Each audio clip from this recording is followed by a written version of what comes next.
Buraaqo Ismaan Saalay daa salaad waxa way gabadha maamadii la joogtay gurigeeda ay ka soo tagtay aan nahay oo qabtigeeda as qabo marka gabadhu waa gabadh iyadoo salaad ay baxday guriga hooyadeena aaday tiri maalinta dhan ay magaalada hooyadeeda ay tagtay casirkay ka soo noqotay oo cid inta ay tageen magaalada dhaarta iska dhex joogtay casirkay ka soo noqotay gaariga ay ku soo noqotay hooyadeed gurigeeda ma tageen cid aan u noqonahay tiri gaariga ay israacday ku soo noqotay waxay imaaday meeshii baasbaag ay imaaday baasbaag laamigi ay soo qaadi lahayd ay ka wareertay marka ayadoo laamigi Mustalifa agteeda wareeganayso marna laamigi intuu raacaysa marna intuu raacaysa ninka Mustalifa aswaarideynay meeshii idaad joogi meeshaas shaqo ka haya KPR waaya soo meeshii joogaas gabadhiyo inta socdo dhinacyaha fiirinaas arki maxaa rabtaa cid inaan ka wareersanahay dhahdi cidiin aan ku geynaa soo kacasday saas u wadi oo jidku as u wadi markaas meeshii gurigiis agtiisa as geyn waxa sir gurigan soo gal gacantaas qabtaa jaf ku sii gurigaas hoos ugu xiri marka gabadhi wixii isku sameyn karaa isku sameey waa wixii maqrib casirka ka dambeeyo 12 wixii agteeda ka dambeeyo ilaa 2 saac bar intii meeshii ay ugu jirtay waa ku xiri waa ka tagay markaas ka tagay oo cashan ku doonaan ku soo qaada gurigan isii joogaas oo ku imaanay gabadhi marka waaqay marka hadaas hadashana qoryan dhuunta inta ka saaray tir hadaas hadashana markaan soo noqdo waan ku dilaa marka gabadhi waa cabsatay markaas ka tagay qaylisi ayadoo qaylinayso ooynayso mar guriga dhumbaatay dhagaxyeynayso mar intuu orday guri dhaxdiis colcolaadanayso qaylinayso dadka jiiraanka ku soo baxeen guriga dadka jiiraanka ku soo baxeen ninkii nambarkiisa haya liiri ninkii waaridiye ahay oo gaadhka meesha joogi ninkii yaa wacay waxa jira gurigaada qof waa ku qaylinahay gabadha ka qaylina cunuga ka dhax ooynahay kaale guriga fur ninka guriga asaga furi marka asfur gabadhi dhacdaas meeshan beerkaas isiyay tir afkaan ku dhacay dhulkan ku dhacay ayadoo meesha taalaas binaanka ku soo jiiday meesha marka dadka ayadoo kor tuurihiin ay dad meesha jiiraanka ay kaseen dadka jiiraanka markay kaseen dadka jiiraanka qaadi guriga jiiraanka oo ligay aan li soo yeeri waxa leeyahay gabadhi waqtiga gabadhi raadinaysi oo cidi maanta cidi ma tagin waa daba martaa la yiri aw casirkan asle waa tan kaal arag meeshan lagu saxariiray kala taala hadda inta gabadhi oo bilq oo suuxsano caalagid u jiift aan u tagay oo KPR umada dhamaala ay tuurunta meesha KPR ta qaadi iyo aniga isla qaadnay istaalkan geyn ciidana noola soo diri askara noola soo diri meeshii report laga qori wax kullu laga qori takhtar la geey maamad ugu horeyso baartay waxay tiri gabadha dhaawac labada dhinac ay qabtaa waraaqdii noola qori oo taariikh 29 noola qori baka saatisa suku intaasaan istaalka la jiifay oo sugayn markii noo dhamaaday qoraalku wixii dhan ay noo dhamaadeen oo salaadii 2 saac mijiibta aan sugayn waxay dhahdii gabadhii nin soo gala oo insiina waraaqihin sugo saan sugayn ninkii marka waan wayn ilaa 4 saac markay u sii socotaan biliista ku noqon biliista waa ninkii ana soo raacay waxa si alaabtan ana qaadana ee sugo waxaan rabaa bitri meeshi marka ninkii imaadi lahaay oo Dr. Axmed waxa sir gabadh waan baaran barlabaadan ku celina baaritaan lama doctor inaan arkaan rabaa gabadh waan ku celina baaritaan waas baari gabadha marka hore waxay tireen xalaal baaraan dhahan meesha kasto buuq askar dhacay markii dambana waa baari markaas baari bad jibta asqori waxaan dhan waraaqna si aan markaan bitri annakan aan ku buuxsan ku aan ka qaadan meeshi marka hadalkii waa isdabam hadalkii way diideen waxay dhan waraaq intaas ka leedihiin malaha socda taga waan iska soo baxnay meeshi bilistaan imaanay bilisti wixii report oo la qori kara iyaga meeshi ku qorteen istaalka dhaxdiisa ay ku qorteen meeshi ay wixii kullu complain wixii dhamaal gabadha sida ay tahay wax walba kullu waa qorteen statement dhan waa qorteen meeshi markii waa dhamaaday sidii waa dhamaatay oo wixii gabadhi taariikh 29 ay dhamaatay la leeyahay taariikh 20 taariikh 1 hadina waa la celi xali wali yeer telefoon ali soo diray gabar kareemka la joogto askarta taasiin imay soo dirin gabadhi kareemka la joogta siin soo dirtay waxay tiri istaal laga rabaa isoka istaal aada istaalki marka aan tagni oo meeshii aan tagni waxaan noola geey cali malay naakala gabar kale office kale joogta waraaq yar saan dhaadi cali malay loo geey marka hore maxay dhaheen ilkaha goosaha gabadha laga soo fiirina cali malay loo geey cali malay u bitri asbuuxiya ninkan maxaa bitri asbuuxiya cali waan baxni naaga noola geey gabadhii gooska ay ka soo fiiriyeen markaan soo noqdeen qol kale ay galiyeen waxay dhaheen gabadh waan baarayna cali malay baari hadina mar labaad tii kareemka police state tii kareemka la jirti oo police la jirto la shaqeynaysi labadaas baari ani ninka askariga banaanka fadhini marka ay baareen marka waxay dhaheen gabadhi way fiican tahay waxba ma qabto shar ma qabto gabadhaada waa ku fiican tahay ogow war gabadhaydu ma fiicna foomkeeda habeen hore aan isla jirnay oo taarqaatin isgaal isla jirnay oo dhaawaceeda dhibkeeda asyaal waa u jeedeen foomkan ama kan asqoraysiin ma iga dhaaftiin maxaa siri boom gabadhan way fiican tahay hadda anana la qori haya wadadan foom la qoray mala foomka listiga wixii kulli way yeelanay dheen wixii kulli way yeelan ninka marka waraaqda biitirida midi maalintaased aad soo qaaday ninka marintaas maxkamadda la keenay waa taarqooya maxkamadda la keenay marka maxkamadda la keenay waxaa siri marka hore waxaa la yiri ninki waa la weydiina waxa la dhahay nag noolama sheegin waxaas dhahay noolama sheegin markii dambe 6 saac la joogo oo aan dhahay gabadhii waxaan u rabaa istaal inaan u celiyo istaal marka aad u celi aad daawo u soo qaadan rabaa waraaqin idinka haysatiin meel wax ugu soo qorin meelan ka bilaabo ma haye waraaqdii istaalka waraaq halisi marka waxay dhaheen sug isnaashan fariisas dhahay waraaqda ku siina saan meesh u fadhin u joogno u fadhi 8 saac 9 saac marka la joogaan iska tagnay cidi aan u noqonay waxaana la yiraahdaa meesh kareemka la keenay gabadhi kareemka la keenay gabadhi kareemka marka la keenay waxa laga qoray report iyada wax la weydiiyay wixii xal ii karta gabadhi kale oo kareemka la jirtaan wax ka qortay meesha la gashay wixii qortay alla waclan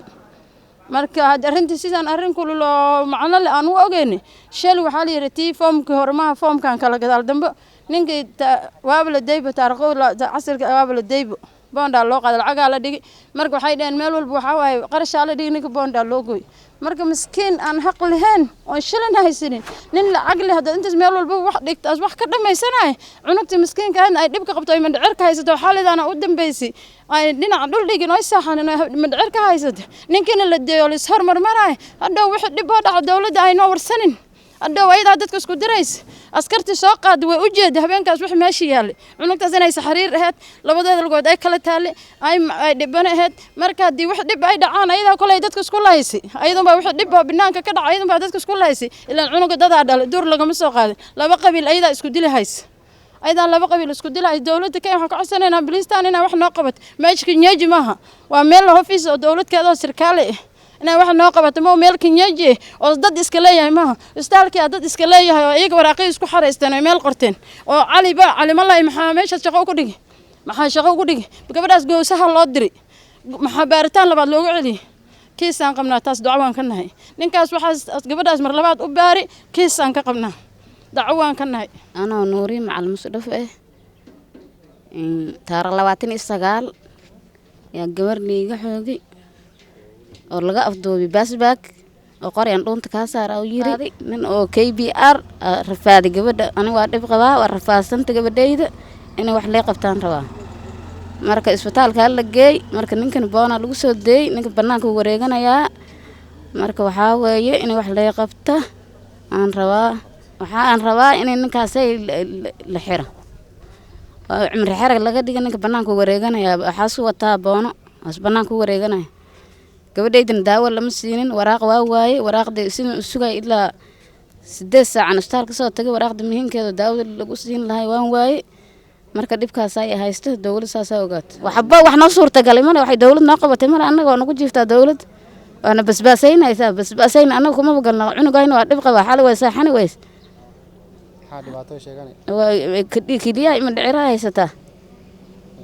markaan waa saaxan way labada habeen baa laga hurdi waay xalay habeen horeba dhiba haysa gabadh dawladna waxa noo qaban hayso uma jeedna aniga waxa la yiraahdaa Maxamed Buule waxaan dhashay 1940 aan dhashay halkaan ku dhasho Kenya ku dhashay ilaa Obabero waa jooga weliga TV ma tagin maanta dhibkay keenay dhib ay keenay aan garan waay ay keenay cadaalad darro ay keentay cawashaan way maaday gabar yar oo 15 jirta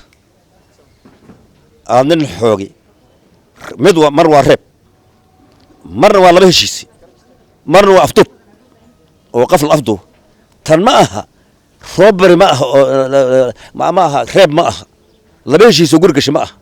waa xoog afdub oo guri lagu xirtay gabar 15 jirta iskuuleeyay iskuulka hadan dhiganayn oo 15 jirta oo caruur ah aanin askari oo KBR qori ku afduubay gurigaas geey wax isku soo beer ku suubi waa kufsaday waa ku dhaqday gurigaas ku xiray waa isaga tagay anaga liif aan u aragnaa moogi ninka waa la day 200 boon laga dhigaa waa la day 29 liif dheer oo ninkiisa waa aragnaa moogi anagu ma aragna boon caadi ah taas waxa way qaraabo ku ninkan qowsan ka dhashay qowsanay labadayna qows isma haysan Soomaali imaade bilaysa qows noqotay ayada wax bedeli meel hebel tagay leedahay waa in xiraad ma istagteen leh waa ninka meesha joogo usku caashaad nooga dadkan u dooda xuquuqda aan joogo marka waxaan codsanaynaa anaga codsanaynaa markaatida waa joogtaa gabadha guriga marka la furay dadka soo xiraa joog dadkii markaatida ha joog wax la weydiin ma nooli yeeri ma waxaan ka cawanaynaa bilayst mar daawa loo keeno dadka daawo tahay sun ay soo bedesho kaliya ka iska bad sun aad noqdaa codsiga waxaan diraa markaatiyaalkoo taagan wax anaga la weydiin ajir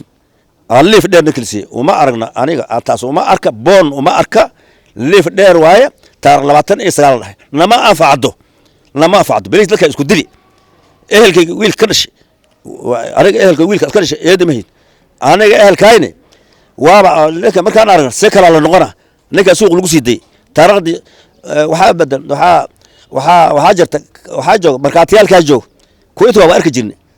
10 biri kadib 5 biri kadib ay kan arki jirnay wixii waa laga tagay xornimo ku socoladay liif dheer aan aragnaa waxaan rabnaa anaga kiiska taar 29 lama anfaca bilis dadka isku dili dibka dhaca oo dadkan ka dhaca oo daaweyn waa bilis waa waxaan codsanaa aniga in maxkamada in kootiinka ninka lagu soo celiye la soo qabta hadii kala dadka bilis waa isku dili ayda isku dili qabiil isdil ma isku dilis dhibanaha meeshan wax ka qaban lahayn waa ka qaban waynaba waa la qaban way meel walba waa la qaban way rokada saaran waxaan hortaagan waraaqda gabadha lagu cabiray in la soo cabiray la keenay booliis anaka noola yeeray statement nagala qoray statement-kayna sida ma aan si kale loo bedelay hooyada gabadha dhashay waraaqdii ay isbitaal ka soo qaadashay la bedelay dhakhtarka sida ma aan si kale waraaqdaas u keenay sidii lagu helmay si kale loo keenay booliista markii la keenay arrinta la bedelay labada waraaqood ay booliista ay yeelanaan jirto wadan hortaagan waa tan ayada awadna malyan anaga xagga hooyooyinka mandhaliya waan waakiyan ka hadlayaa aabeed waa waalan yahay gabadha qof oo kaamil ma aha xoog waxay dhahday markii aan warsado gabadha qoriya inta liiga saaray qoriga dushaad saarnay waa soo wareejin intaas iga saaray afkaas iga saaray waa ijiiday waan wareeray cidayna ma aqaanay dhahday gabarta adeeda waa 15 jir qof kaamil ma aha waraaq waali kaanana la dhahay waalida ummadda oo dhanba ma wadata dadna waa qafiif dadna waa waali run oo dawladda og tahay qofkan waa qafiif laakiin waali oo orde ma aha waa qof marna la deynaa marna nabaraas qabana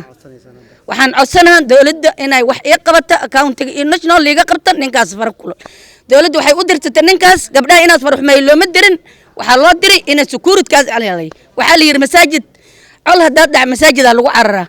haddii dib aas imaado col hadaas imaado hadda maanta anaka dawladda Kenya hadaan nahay security aan haysana waa askarta haddii aan ilaalinayn anaka nagu soo noqotay taas jawaabdaas national government iyo waxaan wahaynaa accountigan ka rabnaa arrinta ayada inay gudbiyaan oo wax ka qabtaan oo ninka gudaha lagu soo celiyo